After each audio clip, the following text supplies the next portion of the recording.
Welcome back to my channel. One of the terms that is being coined or used on the social media platform is escalation trap when it comes to Iran conflict with United States. Escalation trap. We have seen one example of that yesterday when Iran attacked United States military base in Kuwait.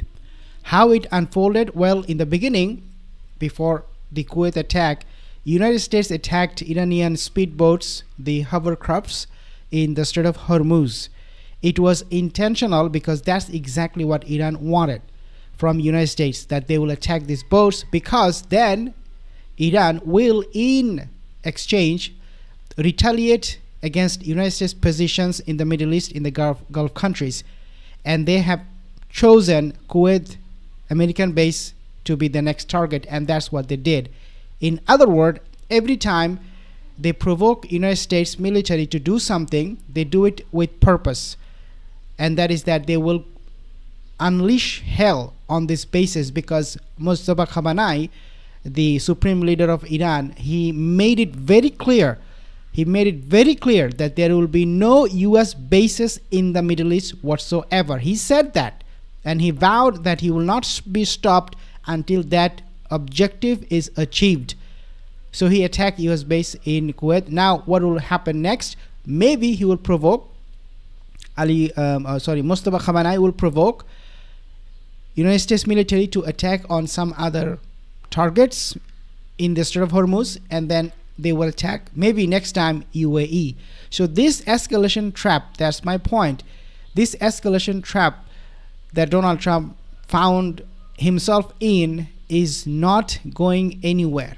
In fact, it is bringing down the US military, and because of poor decision and arrogance, the hubris of Donald Trump administration, including Pete Hegseth, Marco Rubio, they are paying a hefty price. Now, US professor Pape, Robert Pape, I believe he's from the Chicago University, he has something shocking to say about this new quote-unquote emerging deal. What deal? Let's talk about that. Listen to him, what he is saying. Before I do that, if you're not subscribed to my channel, consider subscribing. Have a listen at what this professor is saying here. This is a situation where Iran is in the driver's seat. So this is chaos by Trump in a situation where it's the United States that has suffered a major strategic defeat in this war.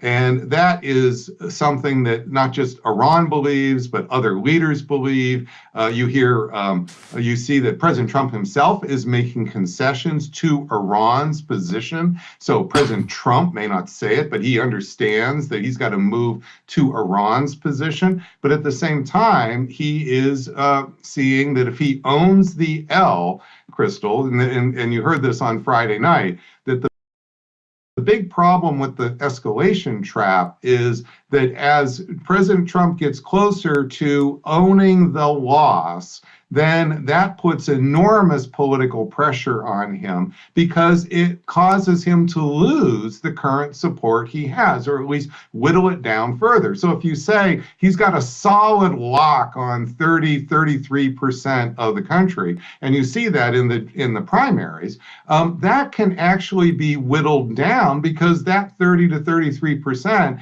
believes he's a winner. And if he goes to being a loser, then that is going to be a further drift down. And I think that's what you're seeing with President Trump. He knows he's in a losing position here. And as he tries to navigate the escalation trap, to wiggle out of it, it keeps pulling him back in. And the truth is, he needs to, I think, focus on a narrower set of issues. So what I would maybe talk about this, but I think that this idea that he's just going to fuddle around on all these different issues and find some way to get a W that he can claim here is just getting him deeper into the escalation trap. And look, if it was only his presidency, we could say, who cares?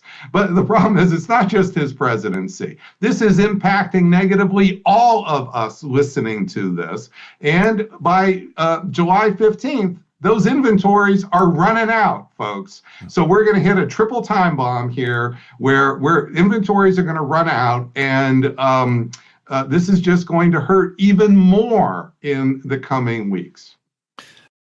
She put everything else Wow, down. triple time bomb. Those are very strong words. Triple time bomb by July 5th. According to another report, they are now saying that by July 5th, United States will collapse in such a way that it has never seen ever before, thanks to obviously Trump's war with Iran. That's what people are saying, that by July 5th they will run out of the stocks, inventories. And also we know when Pete Hegseth was asked this question by Mark Kelly, how long it will take for us to produce those interceptor missiles so that we can help or support our allies, he said it can take months or it can take even years. He's not even sure himself. Renee, I have a comment. They need to take the supreme leader out. Well, they tried. They do not know at the moment where the supreme leader is, Mustafa Khamenei. Some say he is in Iran. Some other reports suggest that he is in Russia. But I personally think he is in Iran. And Donald Trump, even if he wants to, he will not take him out, because he would not do that. If he does, then he's continuously dragging United States into this war and giving Iran more reasons to retaliate, to attack, to drag, or to really hold American in the Middle Eastern countries to be attacked. He would make them almost like a hostage, the U.S. bases, the U.S. troops, and then he will just unleash on these U.S. troops, and they will die in hundreds, if not in thousands, for really no reason. So right now, assassinating Mustafa Khamenei, in other words, is going to be a mistake that Donald Trump would not make. Of course, unless you have Israel involved, the Zionist monsters who committed genocide in Gaza, they will do the job without any, without fearing any consequences, because they don't take accountability, they do not take responsibility for their actions. So that's what they do. But for Donald Trump, it will be a big no if they try to target Mustafa Khamenei. That's for sure. People understand the kind of concession that Trump was floating here. I'll just read it again. He says, you either turn over the quote-unquote nuclear dust to be brought home and destroyed, or preferably in conjunction and coordination with the Islamic Republic of Iran, which I notice he switches around the language that he uses when referring to Iran, depending on kind of his posture toward a deal at the moment. He says the nuclear dust would, quote, be destroyed in place or at another acceptable location, which is another word for, downblending it. Which is exactly what Iran's position was on February 27. So right. Just what I mean by him moving to Iran is this was exactly the position that President Trump rejected on February 27 in that Oval Office discussion, where he then chose to do the bombing the next day. And so what he's done in that post is he has given up the positions that he's had before, and he's effectively moved to Iran's position. And that would mean, to be clear, what Iran was saying is it would dilute what it had above 3.5%, so all of it would be 3.5% enriched, which also, to be clear, would gain a few extra months in how quickly that material could be produced into a working nuclear weapon. So it doesn't solve the nuclear weapon issue. It is a way, this is why Iran wants that enriched uranium capability and keep 3.5%, because that would allow it within about a year or so to then fashion somewhere between 10, 15 nuclear weapons at the current amount of material here. And that would mean it would rise to become the fourth center of world power as the oil hegemon in the Persian Gulf. So Trump was moving to that position. I've called that stage 4 of the escalation trap. And then the problem is, of course, as soon as he announced it here, then he's being attacked here politically. And these are people who are his supporters. So they are telling him, if you own the L, which is what he was saying he was going to do, then you're going to lose that next level of support And maybe no surprise, we see bombing then a few hours, not too long after that. This is what I've been defining as literally the escalation trap, where it's not that there aren't, words or deals you could talk about, but the politics of the trap is what pulls people to the trap. And that's what you saw right here. President Trump is having a hard time owning the L here, and that's what's keeping him in the trap. And I'm sorry to say, this can bounce back and forth, folks. If we keep to these set of terms, this can go back and forth for months, even when we hit the wall in the middle of July, when we run out of inventories and those gas prices shoot up even higher here, we can bounce back and forth. That's why I'm suggesting we sort of narrow the ambitions here to try to find a way to squeak out of at least a piece of the trap.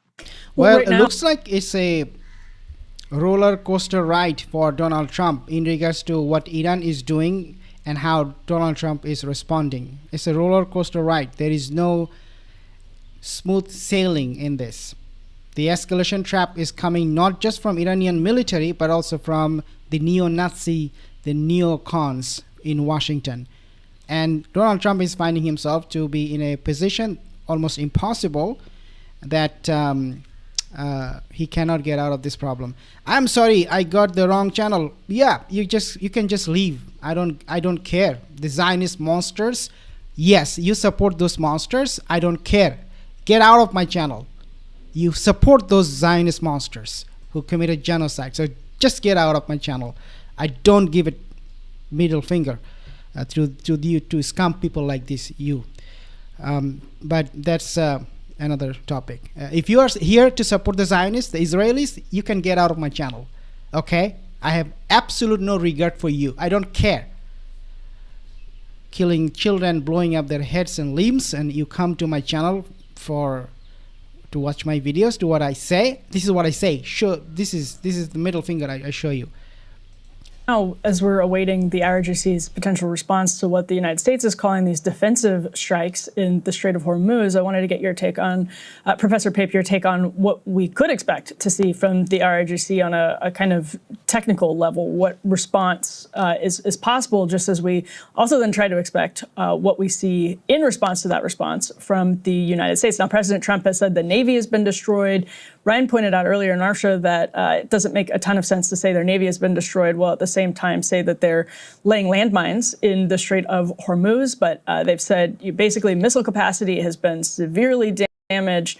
We'll see, Professor Pape, what do you expect to come out of maybe the next 24 to 48 hours, if anything? Nothing has been destroyed. This liar in chief, he continued lying about Iran's Navy, Iran's military forces, that they got all destroyed. And then he found out yesterday how he got attacked in Kuwait in his bases. And he also found out how those hovercrafts, those speedboats, are wreaking havoc in the Strait of Hormuz. Even if Donald Trump, as I said in my previous commentaries, even if Iran's Navy is gone, completely obliterated, that's what Donald Trump said, even if we take that, we accept that, we go with that, then you still have those speedboats, those mosquito fleet of Iran. And they are themselves enough to destroy United States military Navy presence in the Strait of Hormuz, because these are deadly weapons. And United States military, they were never prepared to face this swarm drones and these speedboats, these hovercrafts. They were not prepared for any of this, because this moron in chief took us to this war without any preparation whatsoever. Let's see what Robert Pape is saying here. Well, I think that, first of all, we need to see that there is a small possibility that Iran may decide to not give up a chance to react at all, but to do it in a more modest way. I don't think that's likely, but I don't think it's really quite off the table here, because after all, Iran was moving Trump toward their position. So I think Iran probably saw that tweet where Trump is giving up the resistance to their February 27 position, and they're saying actually President Trump is trying to surrender on their terms. So I think that this is something to not dismissed. That said, I think that what Iran has established since February 28 is that there would be some kind of a quid pro quo. And often, though, it's not directly a quid pro quo the way we might understand it. So remember, the attack against the UAE oil facility was a way that Iran thought about, and it wasn't a direct attack. It was sort of a near miss. It was kind of a brushback pitch to remind everybody that it could do more to damage the supply of oil to the world. And I think that's really what I'm more expecting here, because that's their leverage. Their leverage is very specifically now about the supply of oil to the world. And so I think that this would be completely within their strategic mindset right now. And so that's the most likely attack that I would see. Wow, unbelievable stuff.